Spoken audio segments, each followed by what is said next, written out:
Sebanyak 2.500 dari total 5.000 ton beras impor kualitas premium asal Thailand yang tersedia di Perum Bulog cabang Lok Sumawe mulai disalurkan ke Bulog cabang yang ada di 3 daerah, yakni ke cabang Kota Langsa, cabang Sigli, dan cabang pembantu Takengon Kabupaten Aceh Tengah.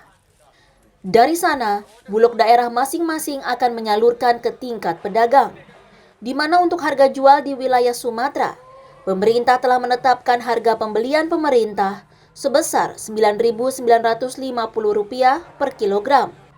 Sementara harga tebus oleh pedagang program stabilisasi pasokan dan harga pangan atau SPHP dari gudang Perum Bulog sebesar Rp8.600 per kilogram. Dari total beras yang diimpor dari Thailand tersebut, seperti dijelaskan Kepala Bulog Subdivisi Regional Lok Sumawe, Mufti, pada 17 Februari, kini tersisa 2.500 ton yang diperkirakan akan bertahan selama sebulan. Yang 5.000 itu kita pindahkan ke cabang Langsa 1.000 ton, ke cabang Sigi 1.000 ton, dan ke cabang pembantu di Takengon 500 ton. Nah, itu untuk kebutuhan kita di sini untuk penyaluran yaitu CPP dan penjualan beras SPHP. Beras cadangan pemerintah yang tersisa, lanjut Mufti, akan disalurkan ke produsen atau toko yang bekerja sama dengan Perum Bulog.